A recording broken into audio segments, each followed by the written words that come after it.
In previous years, these stores have welcomed the myriad visitors that have turned Spiel into the biggest and the best board game trade show in the world. However, things have changed quite a lot around here because the Messe has opened bigger buildings with better facilities, better light and better space.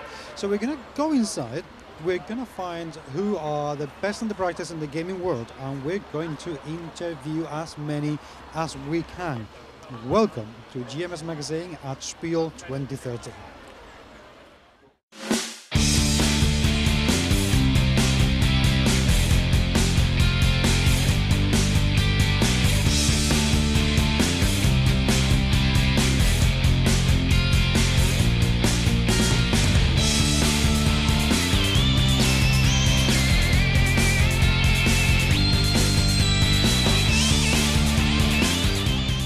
In this episode we visit R+R Games, Eggertspiele,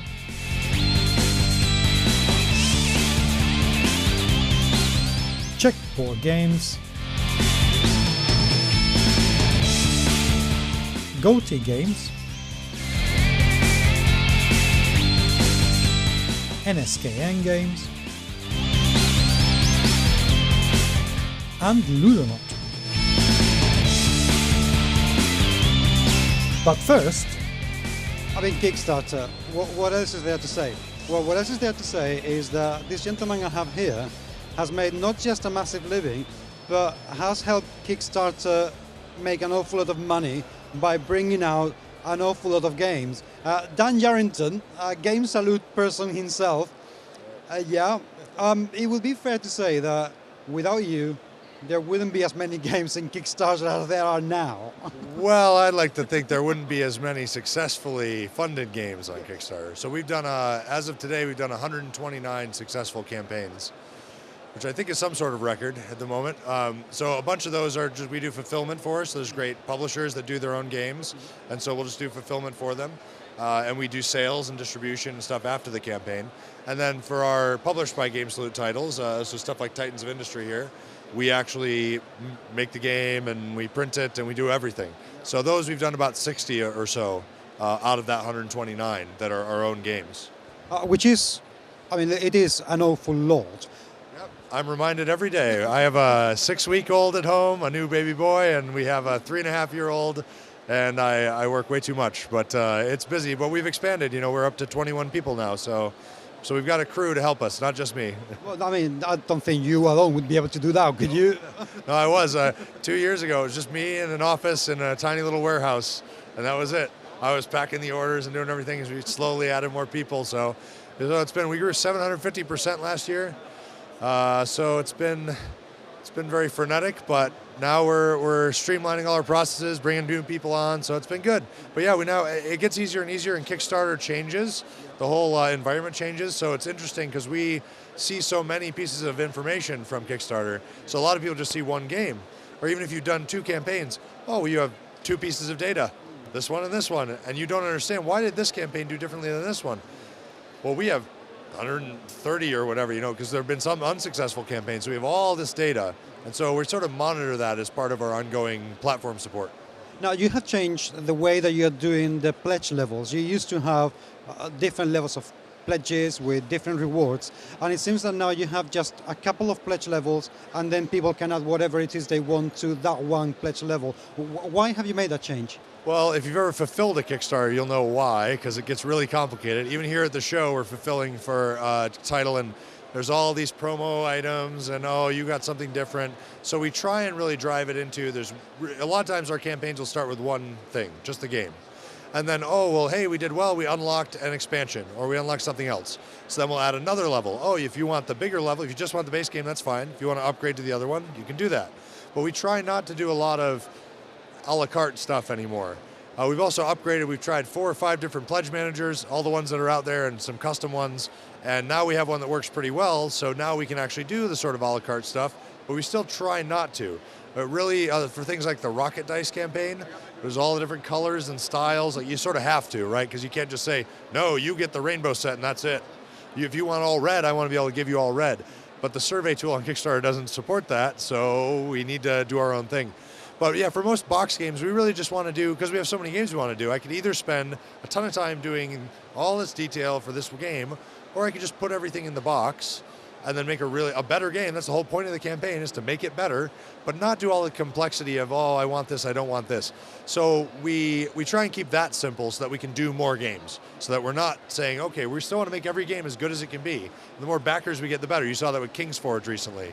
Hey, it was a great game to begin with, but then we can make it even better with all these expansions. So we unlocked the Queen's Jubilee and all sorts of stuff. We upgraded a bunch of components. That's what it should be, but at the end of the day, that's really just 2 SKUs.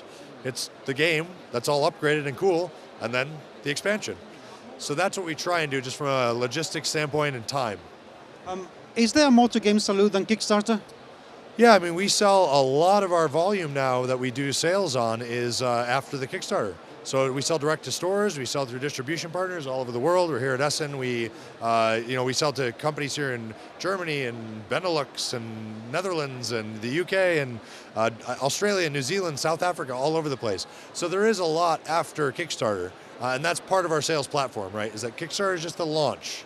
That's the, hey, it's all new, and it's sort of helping, it's allowing, in the truest form, it's allowing the crowd to determine how cool the game is. We already think the game's cool, we already signed it, we're already going to publish it. That's why we see such low goals on our Kickstarters. It's not whether we're going to publish the game or not, it's how cool do we want the game to be. So that's what we view it as. And so otherwise, we're just going to publish great games anyway. And then a lot of what we do is just helping out people. So that's why people know us with Kickstarter is, oh, we help out this company, they needed some fulfillment. Oh, we helped out this company, they needed some help with printing.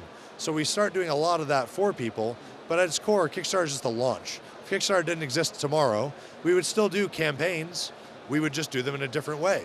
And because we want to do all the stuff, show people how to play, give them the rules in advance, do translations of rules to different languages, all that stuff. And then afterwards, then it becomes more like a regular launch, right? Oh, okay, well now we've got this product on the market, and we're going to sell this and sell as many as we can. And then a lot of times we go back to press, Alien Frontiers, and it's 4th printing now. So then we upgrade it again. So we try and view each new edition, each reprint, and each individual game as a unique thing. And that's what we're letting the market decide what we make and how cool it is. Fair enough. Talking about Spiel, this is, I believe, the second time you're here as yourself, but it is the first time as a trader with your own booth and your own stand. We're here. It's a big fancy booth. So yeah, we actually didn't have, the reason we were here last year, I was just talking with clients and stuff, but we didn't have any games that were published by us.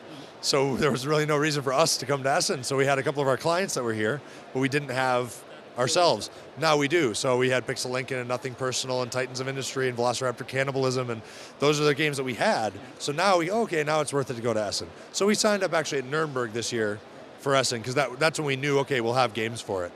But most of our Game Salute published titles have just started coming out in the last 4 to 6 months. So a lot of people are like, wait a minute, you did 50, 60 titles, where are they? Well, we funded them all. They're being printed and they'll come out, and we have maybe a dozen of them out now. What's been the experience like organizing this booth, this show, compared to what it is like in the US? Well, there's obviously the distance barrier, so we can't bring our own. So we drive to Gen Con. We can't do that here, obviously.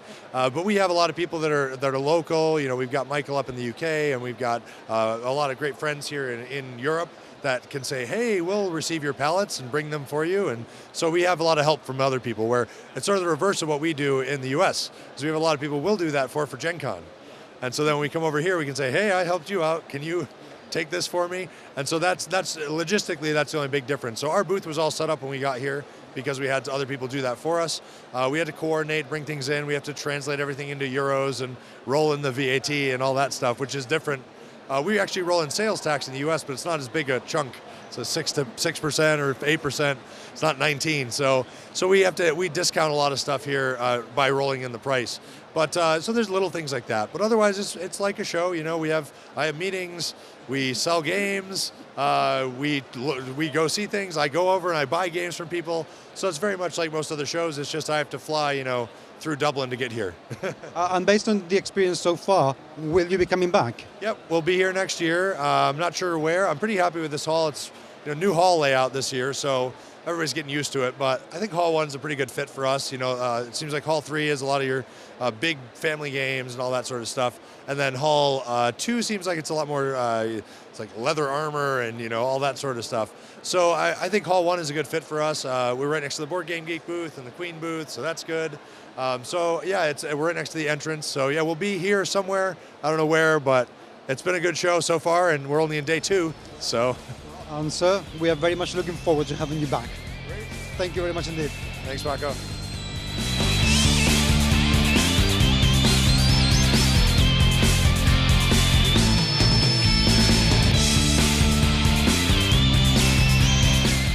More goodness. This time we are in the R+R Games booth. Another one that is extremely busy. And I'm with Frank DiLorenzo, the CEO of the company. Frank, you have a lot of stuff in not a lot of space. You're cramming up really a lot. Yeah. You really are. Yeah. What have you brought this year? We've got 4 new releases. We've got Coal Baron, which is the English version of Glukauf. We have Plunder, which is a pirate deduction game. We have New Haven, another great Euro-style strategy game. And kind of a light party game, card game called Unnatural Selection. And of course, we've got our hottest selling item, Attraction, which is the magnet game. Yeah, and I looked at that, and as well as looking quite interesting, it looks very pretty. Oh, yeah. But tell me about it. I want to find out. It's basically these magnets here. You have 25 magnets. They're hematite magnets. You put them on a surface, just standing up on the surface, anywhere. It can be any surface. Table, floor, the sand of the beach, doesn't matter. But if you're playing on a table, you're going to take one as your shooter, you're going to put it on the edge, and you're going to flick it in. Okay. It's going to basically go and catch all the magnets that you can. The biggest cluster you make, you take, you grab, that's yours. So the next person's going to shoot, and so on and so forth until all the magnets are gone. Now the fun part is if someone shoots off the table, and basically it's flying off the table, and I catch it with my magnets, it's mine. I keep it. Now, if it falls down and I pick it up, then I can place it wherever I want on the playing surface. But that's all it is. It's just a very simple dexterity game, and it's just a blast. I mean, you can play it anywhere. It comes with a little sack. You put the magnets in, good to go. You went for a pretty stone, because hematite is a gorgeous little stone.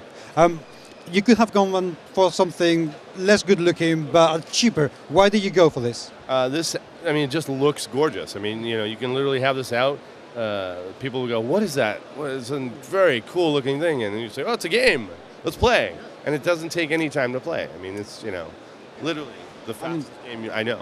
Yeah, and if you get tired of it, you just drill a little hole and you use it as a jewelry because it looks good. I've used it as earrings before, they're clip-on, but they work. So it's wonderful. I mean, it's just a great little game. And everybody can play it. I mean, all ages, really.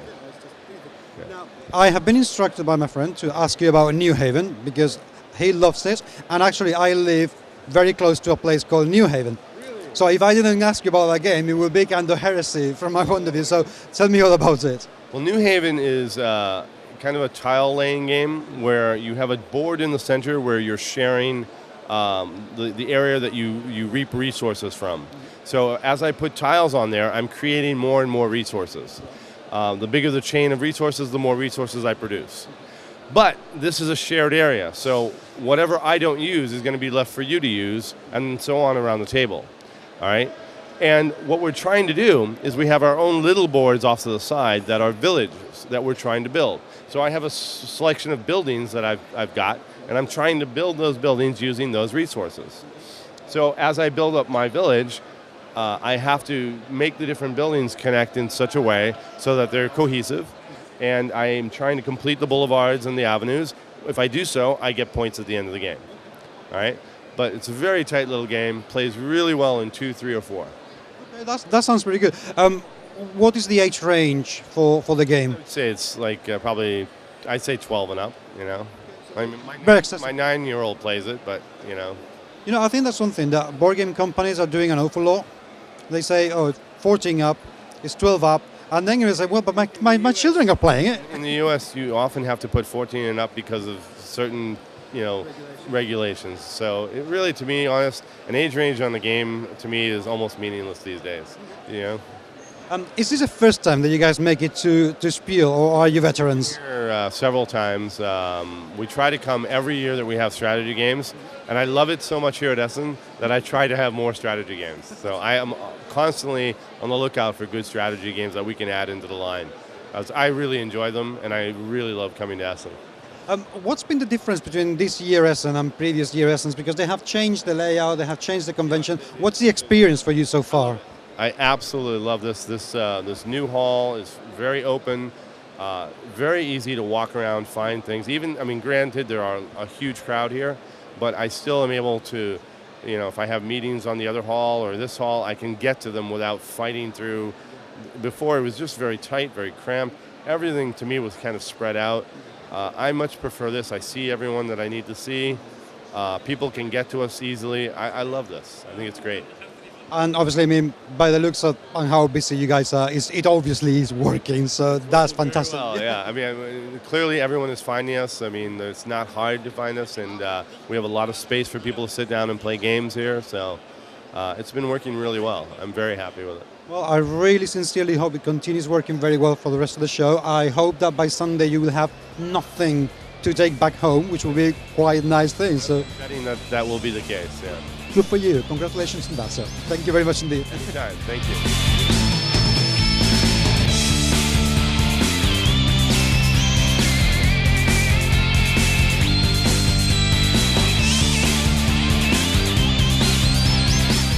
Eggertspiele might be a company that you're not familiar with, and we're going to put a remedy to that right away, because I have here Wolf with me, who is going to tell us absolutely everything about the company and what you guys are doing. You are mighty busy, as in mighty busy. Wow. Well, Paco, we've been around already for 17 years. Right. Peter is a small publisher. He started as a small publisher, just having his family in the kitchen and gluing things together. Horse racing. It was a horse racing game he made, and he had 10 copies. He sold them here in Essen 17 years ago. That is amazing. That's how he started. Last year gave us a boost with Village. And this year we have 2 games. We like to have games with ideas from designers who are not dependent on luck. You have to use your brain to play this game successful. Peter is the one who is who at one moment years ago he felt his designs are not up to the market, and he got other people then in there.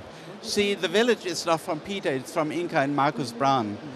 And he then started to get a publisher to help the other people get their games going. What have you released at Spiel? What have you got in this convention that is the hotness at the moment? Okay, this time we only have 2 games, which is for a small publisher more than enough. The one is called Glück auf in Germany. The Americans do it under the name Coal Baron. Philosopher calls it in French Black Faces, Goël Noir, some stuff like that. Yeah, it is. What are the games all about? First of all, we are very happy to work with Wolfgang Kramer and his partner Kiesling. It's about coal mining, and this is the center of coal mining, Essen. And it is a simple worker placement game with a tiny little touch. You place your workers, you do your actions, and you manage your coal mine, and you fulfill orders, and you get victory points, and you have to bid for transportation, stuff like that. Very compact. So you play just about 60 or 70 minutes, and it goes here very quickly. You play 3 rounds, and that's it. That's pretty good. It is pretty good, and it is repetition. So for the players, especially here on a fair like that, they grab it very quickly. And it's not the thing you sit on the table and say, "Oh, can I optimize that? Wait a minute, let's see how much money I have."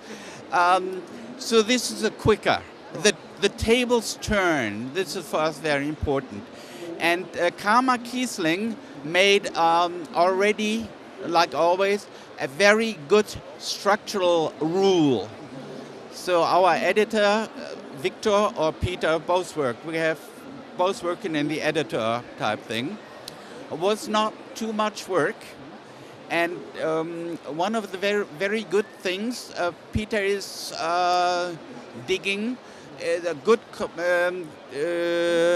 relationship to the people who make his games, illustrators. We got Dennis Lohausen again. He did Village. He does a lot of things. And I think he made it pretty nicely with the colors. Rococo is a little bit more complicated. We had 3 authors, Stefan and Louis Malz and Matthias Kramer, whom you probably know as well. Yes. And we got Michael Menzel doing the illustration, and it looks pretty good. It looks quite incredible, I have to say. It is 2 hours. It's a heavier, meatier game. A meatier game, yeah. I was looking for that word. It's a meatier game. It has a little combined deck building in there. With the deck building, you can choose what you want to use out of your deck. You not just grab one, you choose. So you can make your own strategy. Every player has a house of courtier. They want to make dresses, fancy dresses, expensive dresses, and they want to sell or rent it to people who use it on the court of Louis XV. And with your workers, you have actions you can do, and you can hire more people.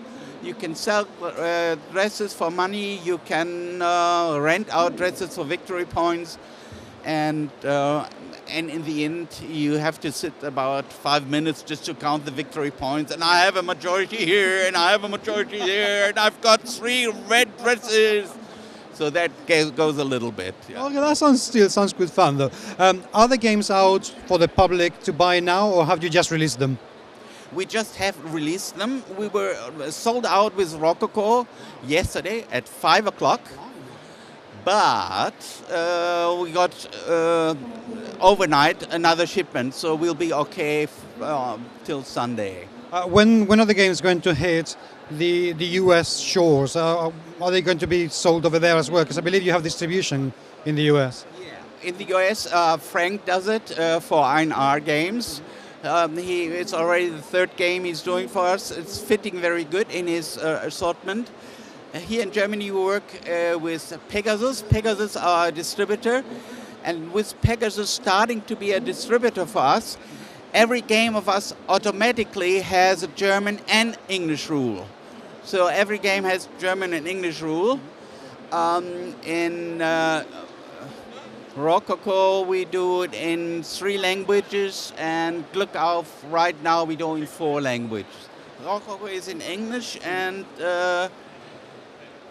Eagle Games, sorry. Okay. Yeah, Ralph Anderson did a little things on the rules, and I said, "What did you do on the rules?" He said, "Well, American people, they yarn. They need thread when they're working with silk." I said, "Okay, so you wrote a new rule with thread in there." Yeah, I had to change some wordings. I had a lot of fun. Well, thank you so much for your time. It's so cool to see the booth completely packed. An empty table. Of these 8 tables, we had an empty table on Thursday from 5:10 to 5:30. That was it? That was it, yeah. That's a good problem to have. Yeah. The work is to fight your way back in your own booth.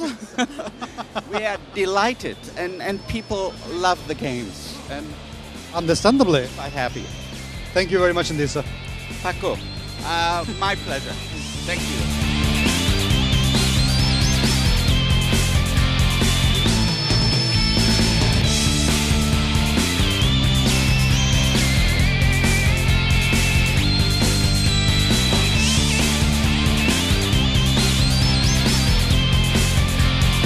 As you can tell, we don't stop. We really don't stop. Until now, when I have stopped to talk to Jan from Czech Board Games, who's got a lovely booth out there, quite busy, and I couldn't help but taking a look at the grumpy face in Dr. Rubik's game, which looks tremendous fun. Not many games feature somebody about to stab you with a scalpel. Yeah, actually, Dr. Rubik's is from a series of party games. It started with Infark, then Czech Pub, and now Dr. Rubik's. You can see that all our games are similar design in graphics. Like there is some grumpy face in the front that's looking at you. And Dr. Rubik's, it's a hospital team game where you take on role of chief of medicine in a very bad hospital. You try to hire some doctors that are not so bad like this, or there are some really strange doctors like aliens and stuff. And you try to cure patients. There are some geeks or some similar or normal diseases. And you try to get some insurance money from the patients before the hospital inevitably closes. And the game is really simple, fast-paced, easy to learn, and it's 2 to 5 players, and it takes up to around 40 minutes. You know, that sounds very scary, like some hospitals in the UK. Yeah, well, you haven't been in hospital in Czech Republic. I think it's much worse. Right, tell me a little bit about the development of the game. Where did the idea come from and how long has it been in development? Actually, Czech Board Games, it's a non-profit organization and which organizes meetings and small festivals for game designers in Czech Republic. So we gather ideas, we help beginning authors to develop their games. We got regular testing in Prague in Czech Republic and meetings throughout the year, about 5 meetings of authors from around the Republic. And Dr. Rubik's and all our other games are from new authors. Basically, the authors that made the game, it's their first game. And we really help them in the development process and try to make the new Czech authors shown to the world. That's really interesting because I don't know much about the Czech game design things. How many people are there when you organize your meetings?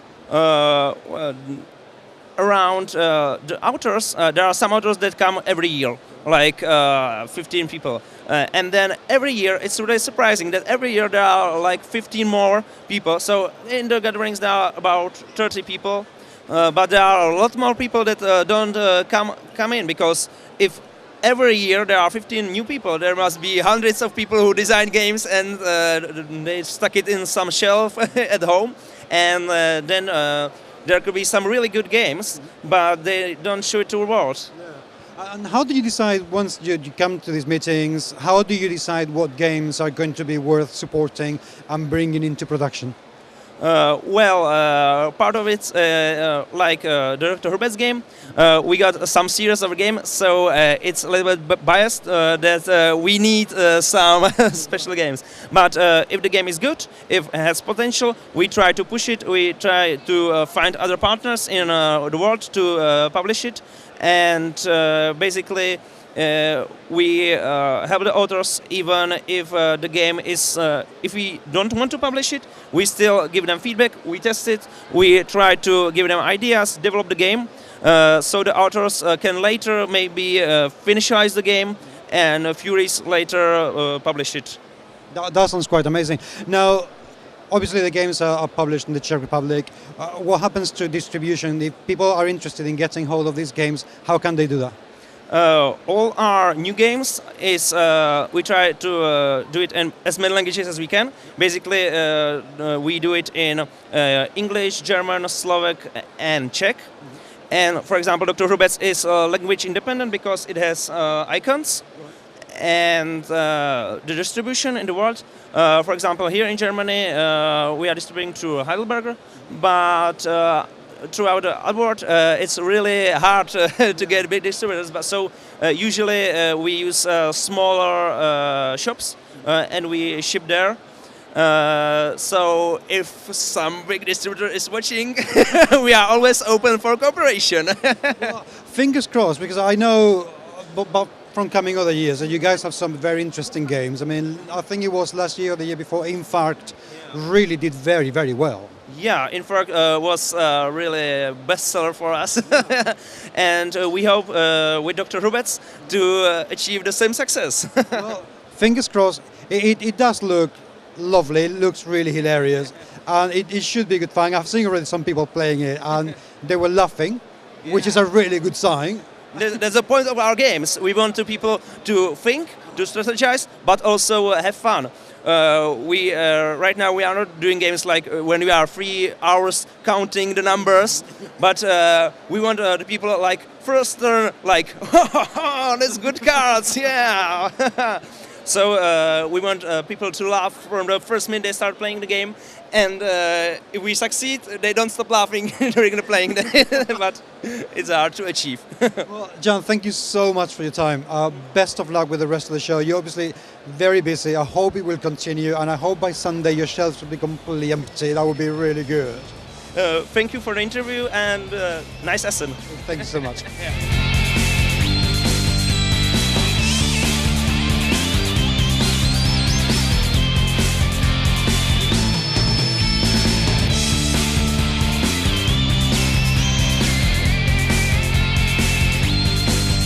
You might have seen me talking or heard me talking in the podcast and in the videos and in real life about this game called Duco that I heard of a few months ago, and I really, really like, because I found it to be an absolutely fantastic filler, really good looking, very easy to learn and very easy to customize.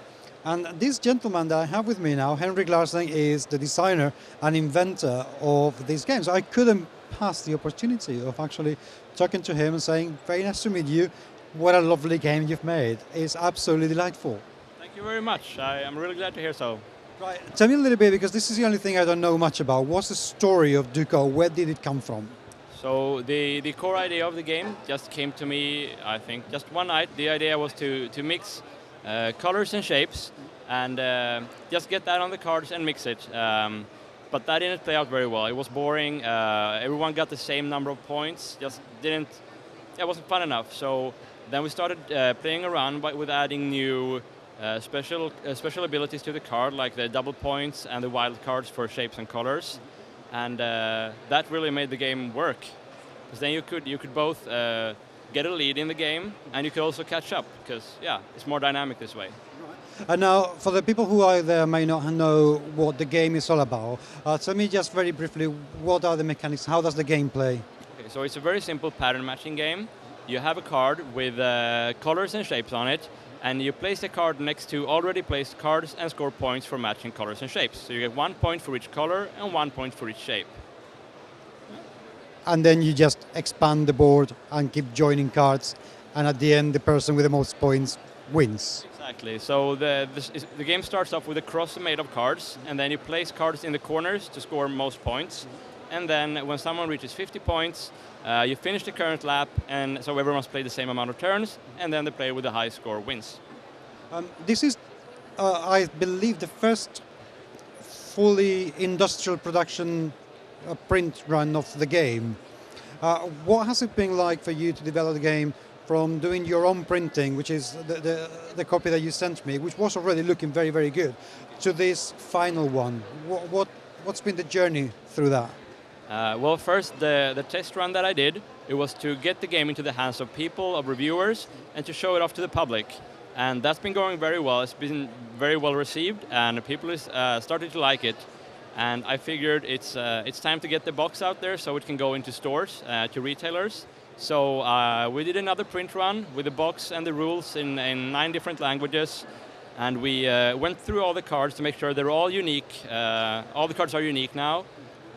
Yes, they are. And also, we rebalanced it, so because there are 5 different centerpiece colors in the cards, so you can split it up in different game modes where you have only your own color. And now these, the different centerpiece colors are also balanced individually between the player colors and globally of all the player colors, and also on each card, of course. So there's a lot of new rebalancing to the game. I don't know if I should ask you this question, but the maths behind all that must be absolutely maddening.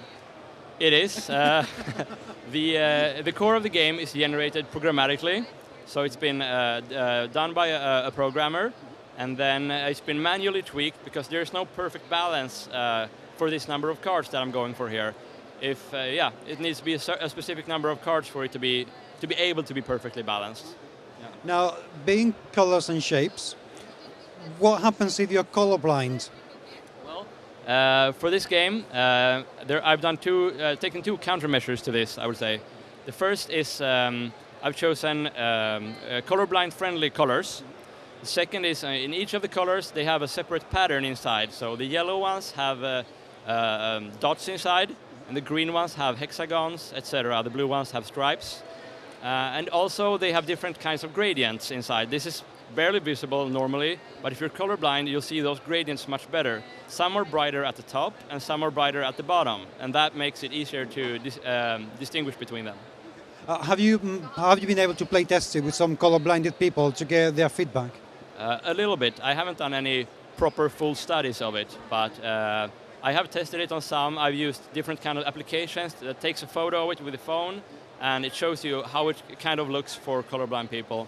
I've been in touch with a colorblind community and sent them, images of it and gotten some feedback as well and tweaked it accordingly. That's just pretty amazing because not many companies take the time to go through all that. So it's very good that you have actually managed to do that. Yeah, well, it's something. I mean, everyone should be able to play the game, of course. Otherwise, I mean, it's just too bad. And yeah, of course. Now, what happens to Duco? It's been obviously very fully produced. I hope it's selling very well indeed. But what happens after Spiel? We're having lots of different meetings with publishers and distributors here at Spiel. And hopefully we'll strike a deal with one or a few of them, and we'll see what happens. Yeah, fingers crossed indeed. Do you have any plans for anything other than Duco, or are you going to concentrate on this game for the time being? Both. I'm going to spend all my time on Duco and all of my time on the other games. So I have plenty of new game ideas that I'm working on and being continually developed and tested. But also I need to make sure that Duco gets the attention that it should have. So both. Well, and let's seriously indeed hope that it gets it, because I really deserve it. I mean, I cannot think of a better game for a child than Duco. It's awesome. Thank you so much. Thank you a lot to me.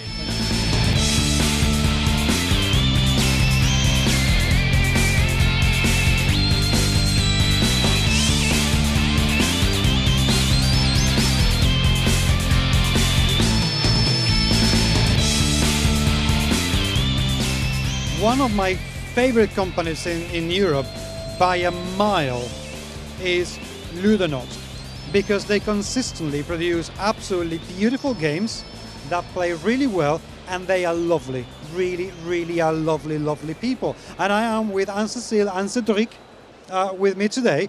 Now, Anne-Cecile, last year you guys came out with Phantom, which had me absolutely enthralled in it, looking gorgeous, fantastic story. The packaging was absolutely amazing.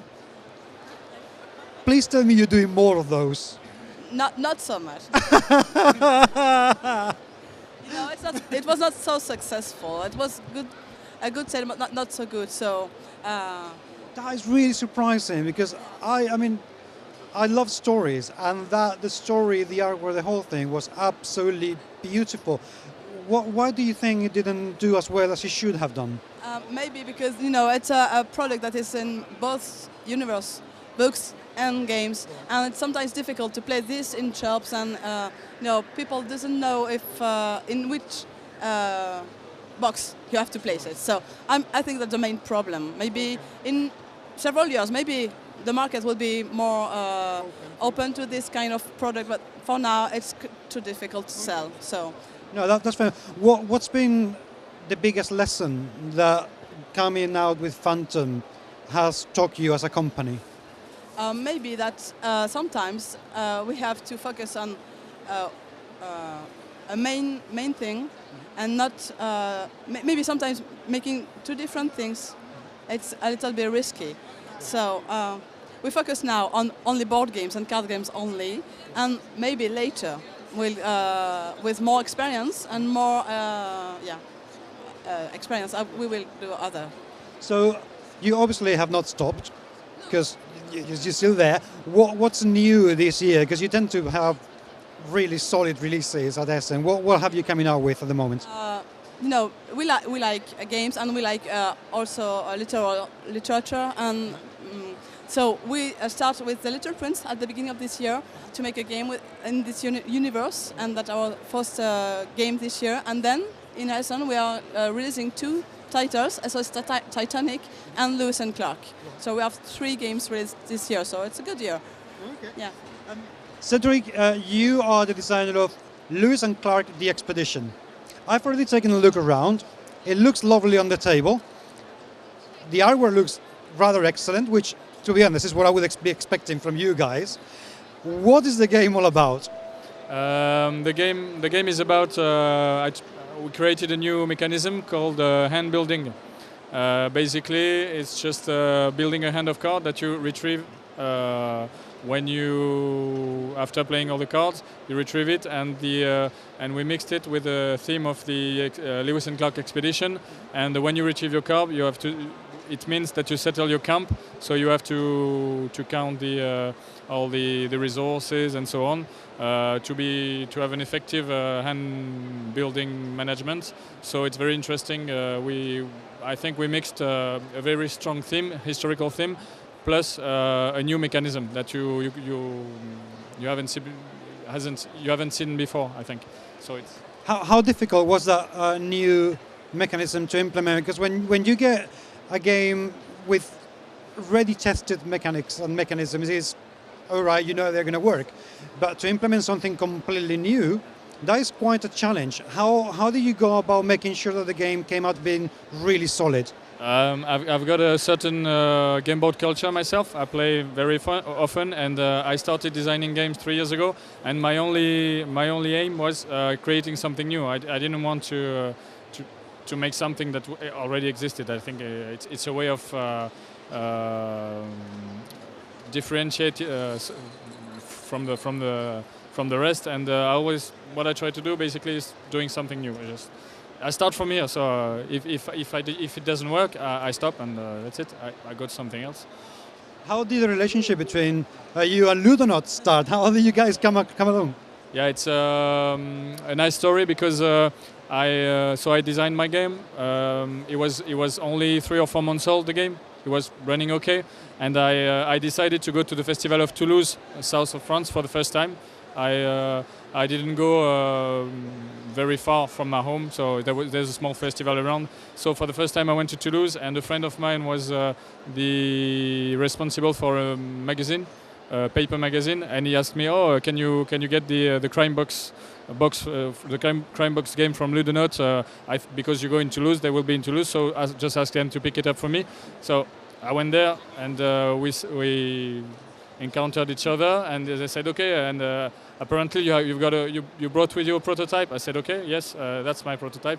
Let's try the prototype." And after one play, they were just, "Oh, okay, let's sign the game." It's just amazing. And in the end, I'm very bad at illustrations and so on, and on the computer. The look of my game was awful, and they told me afterwards that if I wasn't here to bring back the game for my friend, they wouldn't have tried the game anyway. So just complete, yeah, it's complete luck, pure luck. It's amazing, an amazing story. It's my first game. Just it's the first time. Okay. That is quite incredible. And so, what is it that you guys saw that really made you think, yeah, this is one for us? Sometimes we play game and you cannot say anything else than, "I want to play more, I want to play again." So that was the case with Cedric's game, and even if it was very late in the night and we have a headache and we were very tired, but we want to play again. So that's a good sign, I think. We do not have this feeling very often. So it was an occasion to catch. I didn't know actually that they were looking for a heavy game, because Ludonaut, I didn't know them. I knew them for having done Yggdrasil, but I didn't try any game. So I didn't know you know that much, and I didn't know they were looking for a big game like this. So it was just a coincidence. Yes. What was the production schedule like for you guys? How did you communicate to make the game happen, and for you to decide on the art direction, making sure that it was what you wanted, that it was what you needed? How did you guys work together? I think it's a teamwork. Yeah, you know, exactly. with us, Cedrick, and also Vincent Dutré, that is the artist. He started working on the game very early in 1 year ago in October. So all together we played and we communicate a lot about how to make the game the more beautiful as possible and the more playable as possible. Yeah. So maybe each week, or maybe I don't know, twice a week, Yeah. we Skype On together Skype, yes. and we talked and we played, of course, we- Southern. We signed the game in March 2012, and it went on in the factory in July. So it took us 15 months, more or less, to accomplish everything, all the development. Because at the beginning, the theme was different. It was called The Village, and the hand building mechanics was here. And then because they didn't like that much the theme, so and they like to tell stories with the games. So we ended up together about to pick up this beautiful theme, and afterwards we we integrated the theme so well that the mechanics got changed by the theme. So now you just have a go and you'll see that you can't imagine that the theme could be different. Yeah, what different? Yeah. So. And actually, Cedric, for you, what was it like to go from designing a game because you like it, because it's fun, to actually get into the game as a business? Because it's a different thing to have a hobby than to have something that you actually need to make money from, because they have to eat, and you too. Yeah, I really don't know about this because I'm just overwhelmed by what's going on. I don't know. Just look at this. All the bugs are going away. Just very, very fast, and it's just fun for me. It's my job. I know that for Anne-Cecile and Little Notes it's important, but we made the maximum, the best job we could do, and we are proud of lots of work. We work. I think that you do not know that you didn't know that it was so much work at the beginning of our. No. I couldn't imagine I spent 3 months alone with my games, and then we signed the game, and the 15 months that followed, I couldn't imagine before the amount of work that was necessary to finish the game, to polish the game as it is now. It's incredible. Is it now in general distribution? Can it be bought in shops already? Or? Now, but in a couple of weeks. Okay. Yeah. So by the time this video comes out, it will be in the shops. So fingers crossed. I really hope it will do absolutely fantastically well, because come on, it's you guys. This should do really well indeed. What's in the pipeline? What's new? What are you guys working on that you can tell us about? For the moment, we are not so many projects. Maybe one, but it's at the beginning of the development of the game, so not many things to tell about it. It's so much work that we have to be very, very busy for the entire year, and maybe also for the end of the year, because there are lots of reprints to manage, and so I cannot tell you more about our next games. Well, at least you've told me that you're working on something else, which is very relieving, because I like to see people working. Are you going to be working on anything else? Right now, it's my first game. I've got games that are signed through an agent, which is called Forge Next. I don't know if you've heard about him, because I don't have time to go and see the publishers for my prototypes. So. Don't stop. Okay, you're not allowed. Okay, so continue. Guys, thank you so much. As always, a pleasure to see you, and best of luck with the show.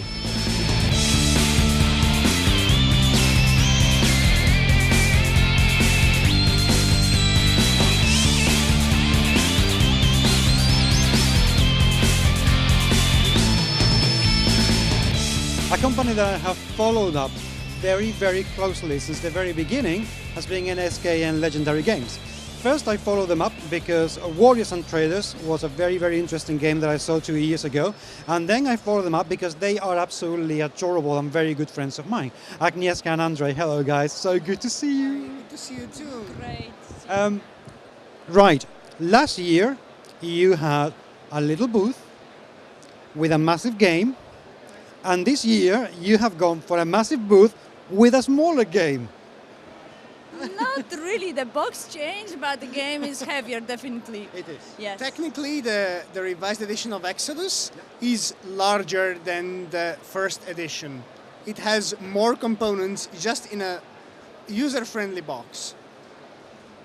When I got Exodus Proxima Centauri last year, I was really impressed by how big it was, some very, very clever mechanics and mechanisms, lots of minis. I mean, the whole thing was the works. And yet you managed to keep it at a very reasonable price for people to be able to buy it. And yet you had to go into minis manufacturing, which is something you hadn't done before. How do you manage that? Because it's not easy. I'm sorry, I have to take this one. 1 year of research. 1 year of looking around for the best places to manufacture everything. And now, for example, we've also produced, everything that is cardboard is produced in Europe, in Poland. Whatever is miniatures are of course made in China, but basically it was just a huge amount of work and a lot of thinking outside the box to be able to get this game out for a reasonable price in the end. Now, the box has changed and has become smaller, easier to carry, and therefore hopefully cheaper to send away so more people can have it. How have you managed to keep all of the components, add whatever it is you've added, which I hope you will tell me about, for the revised edition, in basically less than half the space? So the space seems less, but what happened, we actually added more punch boards. So now you have almost 2/3 of the box are punch boards. So it's 15 of them, which are almost 2 millimeter thick. So good luck with that. And we also added additional dice instead of the rolling cylinders, which people were saying that they are rolling. They were not supposed to roll. So we changed it for dice. So it's very easy and self-indicating actually on the board now. And besides that, I would say everything is the same. Agnieszka is modest. She has actually managed to put all those components which were fitting into 9 large boards plus 6 player boards into 15 thick punch boards. So it's been simply engineering it better. And she did it, and she doesn't talk about it because she's modest, but I can say it proudly. She did it, and this is how we managed to put more stuff in less space. Just thinking differently and re-engineering the way we put stuff on punch boards and having components double-sided, stuff like this. Agnieszka, what's been the biggest lesson that you have learned from this process of revising the game, making it smaller, but still adding more things to it to get the volume reduced, but not the amount of game? What's been the biggest thing you've learned? I've learned that there is always a space to actually improve even this one. There's always, like, after you have something, you think, we could have done it this way. And it's like, okay, yeah, now you're telling me that. So, and the box size actually changed because we discovered that, we are getting more games. And the Warriors and Raiders was a huge box because it was made especially for us. So then we made Exodus, which was a different shape. And we as gamers, we're like, okay, we don't have space how to put on our shelves. It simply doesn't go, it doesn't fit. So say, okay, from now on it's done. So you will see every single game from NSKN Games in the same shape, in the same size of the box. And this is our goal. And they will be exactly the same, so if you set them nicely, they will even position nicely the titles, and everything will be perfect on the side and inside and the size, so you can have just one row of games of NSKN, and this is our goal. Okay. And you talk about all of NSKN Games. What other games have you been working on? Because I know for a fact you have not been idle.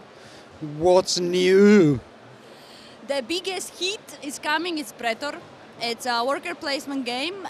It's going to be extremely cute. It's not going to be as a normal standard Euro game, very punishing. It's going to be pleasant. It will brain twisting, where you have a super hyper mechanics with the workers which are actually retiring after you reuse them. And still you have to pay them, for example, for just keeping them, which is kind of life, right? Workers as dice, they gain experience. This is the innovation part.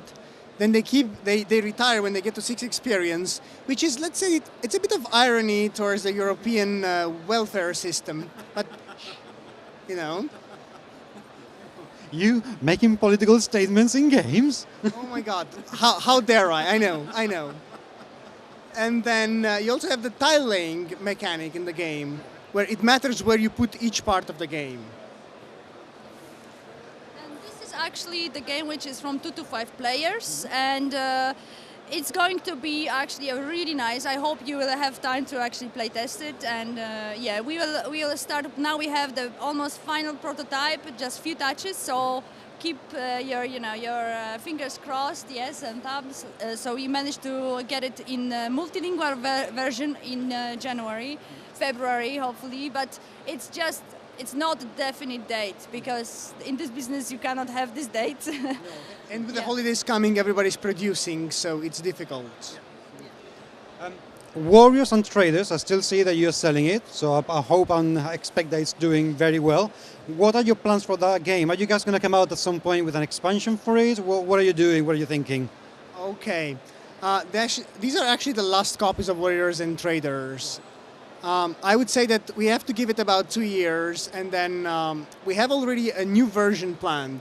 It was planned initially as an expansion called Middle Ages, but taking into account the massive amount of components, it was not realistic to sell it as an expansion. So we will most likely make it as a second edition of Warriors and Traders with updated rules, with about 200 plastic miniatures, I hope, with an even larger board, and so on, in a smaller box, of course. The new policy. Me who will have to fit it. Come on. You're doing this on purpose now, aren't you? Right, you think you can get Exodus in a smaller box? Let's see what you do with 200 minis. Yeah, we want to actually help the people have it, enjoy just the game without having a challenge how to store. How do I store my NSCAN games? No, just easily, you know. Do you think, and I'm wondering, is he doing that because you're still kicking his butt at Warriors and Traders, and this is his way to get back at you? This is a secret, guys. This is just for the GMS magazine. He is always losing his games. Literally, honestly, from the moment we play the games, even in playtesting, he's always losing his games. He's the one explaining the rules, and then he's losing. I don't know how. Because he's too busy teaching the game. I will not comment on that officially. There is no official statement. I just want to say that I am able to win other games. Sometimes. We'll take your word for that. Completely and utterly trust you. Guys, thank you so much for these few minutes. I know that you're very, very, very, very busy, which is fantastic. And I wish you the very best for the Spiel show. I really hope by the time on Sunday you will have no games on the shelves. We hope the same. Yes, and I want to say now, because you probably will post it after Essen, thank you everybody for coming and joining us and being with us this year in Essen. Thank you. Thank you so much. Thank you, guys.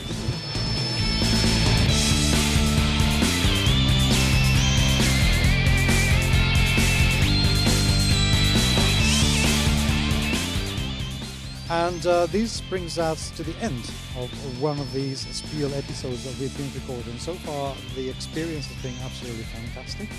We have absolutely no reason to believe that it won't continue to be fantastic. So I have no reason not to tell you come back for more, because we are definitely going to be back to give you more.